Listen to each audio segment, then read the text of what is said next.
여러분 안녕하십니까, 진성호입니다. 윤석열 검찰총장이 추미애 장관이 인사를 단행하기 전에 이 청와대 관련 수사를 마무리 지으려는 것으로 보입니다. 지금 조국 전 장관이 검찰에 소환됐습니다.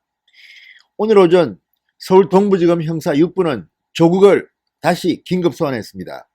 세 번째입니다. 유재수 전 부산시 경제부시장 감찰 무마 의혹과 관련해서 피의자 신분으로 조국을 불렀습니다. 세 번째 소환. 조국에 대한 영장은 기각됐지만 그 영장을 심사한 판사는 조국의 직권남용 혐의를 인정했습니다. 법치주의를 후퇴시켰다고 비판했습니다. 다만 도망갈 염려가 없기 때문에 구속까지는 시키지 않았지만 이미 범죄 혐의가 소명됐다고 했습니다. 그런 상황에서 검찰이 또 한 번 더 조국을 불렀습니다. 과연 무슨 이야기를 한 걸까요? 진성호의 융단 폭격 시작합니다. 조국 전 장관을 융단 폭격합니다. 방송에 앞서 아직 진성호 방송에 구독자가 아니신 분들은 붉은색 구독 버튼 눌러주시기 바랍니다. 더 좋은 방송으로 보답하겠습니다. 자, 엊그제 청와대의 법무부 장관 추미애가 1차 검찰 간부 인사안을 전달했다는 보도가 나와서 발칵 뒤집혔습니다. MBC, 친여 성향의 보도를 한다는 평을 듣는 MBC 뉴스데스크가 톱으로 보도했습니다. 자, 그러자 심야인데도 청와대는 뒤집혔나 봅니다. 바로 고민정 대변인 명의로 기자들한테 문자 메시지를 보내서 사실과 다르다고 해명을 했습니다. 그렇지만 윤석열 검찰총장의 힘을 빼기 위해서 추미애 장관이 대폭적인 인사를 할 거라는 이런 소문들이 퍼지고 있고 실제로 보도들이 막 나오고 있습니다. 윤석열의 손발을 다 자를 것이냐 이런 제목으로 나오고 있습니다. 손발 자르기 전에 손발들이 조국과 청와대 문재인 대통령을 향한 수사에 박차를 가하고 있는 것입니다.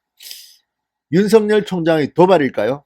죽을 때 죽더라도 마지막까지 최선을 다하겠다. 이게 제일 무서운 겁니다. 지금 정가에서는 이런 말도 나옵니다. 요즘 윤석열 총장은 목을 내놓고 산다. 나 잘라라.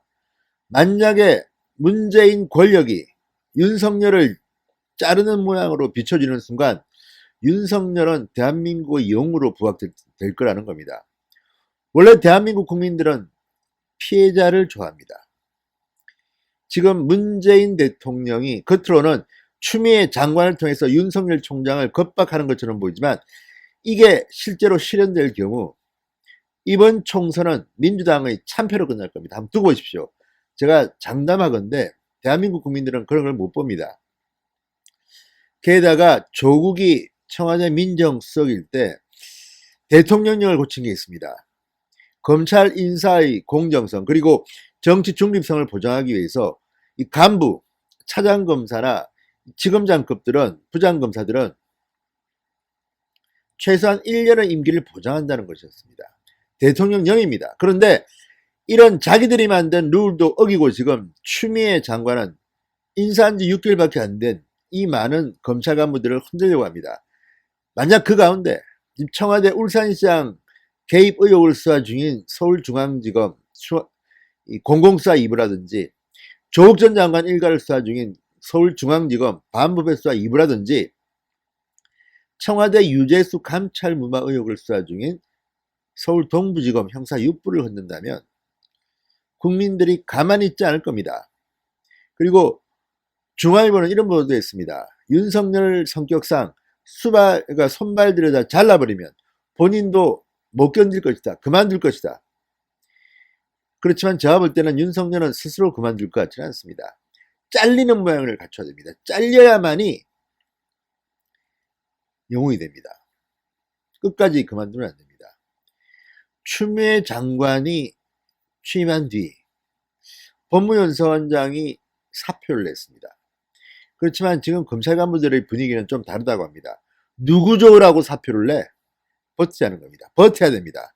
윤석열 검찰 아무리 뒤흔들더라도 버티면 제2, 제3은 윤석열이 나오게 되어 있습니다. 그렇지만 스스로 물러나 버린다면 죽도 밥도 안 됩니다.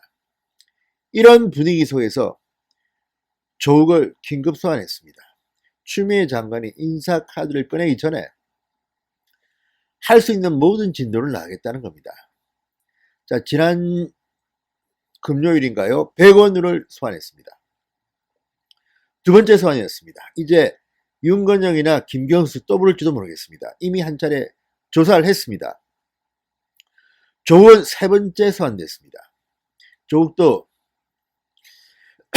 서울중앙지검에서는 묵비권을 행사하고 진술을 거부했지만 서울 동부지검에 나와서는 술술술술 잘 분다고 합니다. 왜 그렇게 했습니까?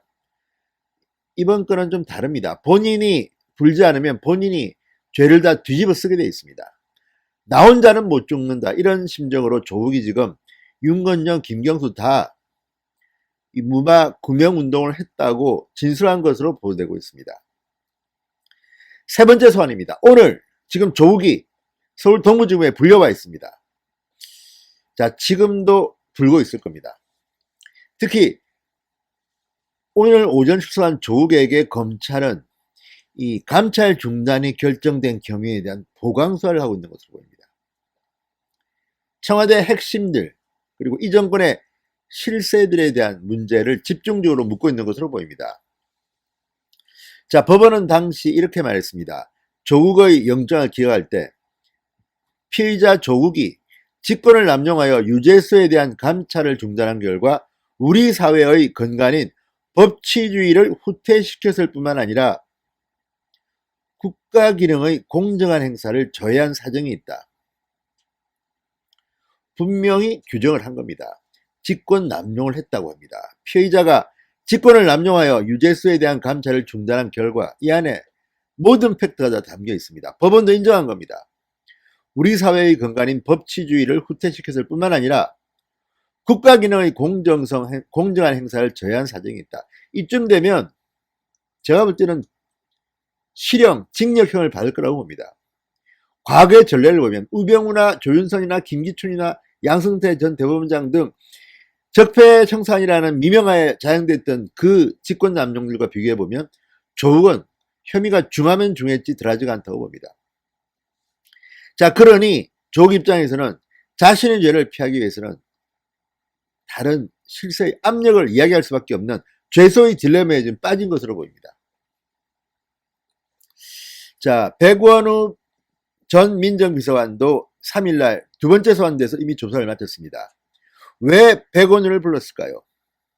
백원우가 조국에 따르면 윤건영, 김경수, 청경덕 등등 이 정권 실세들의 부탁을 받아서 백원우가 조국에게 전달했다고 주장하고 있습니다.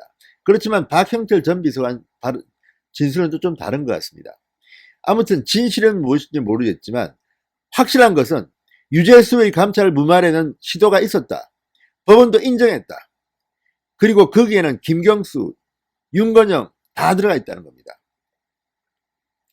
자, 이들 또 불러야 됩니다. 그래서 추미애 장관이 인사안이 결정되기 전에 진도를 쭉쭉 뽑아야 될 것 같습니다. 자, 조국을 또 불렀다는 것은 의미하는 바가 적지 않습니다. 이제 조국은 문재인 정권 핵심으로부터 버려진 카드가 됐을 수도 있습니다. 자, 지금 조국이 상당히 많은 내용을 풀었기 때문에 이 문재인 청와대 내부에서도 조국 카드를 버려야 되는 거 아닌가 이렇게 판단할 수도 있다고 봅니다.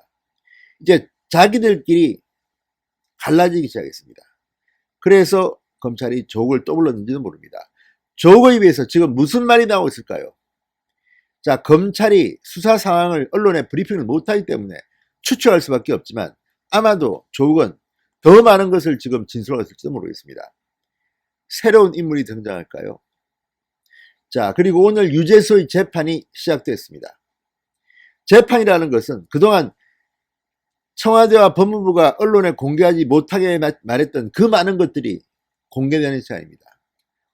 오늘 저녁쯤에는 제가 재밌는 뉴스를 또 여러분들께 소개해 드릴 수 있을지 모르겠습니다. 자, 조국이 세 번째로 소환됐습니다. 지금 서울 동부지검에서 조사를 받고 있습니다. 어떤 핵폭탄 발언이 나올까요? 기대해 보겠습니다. 진성호의 융단 폭격이었습니다. 여러분 감사합니다.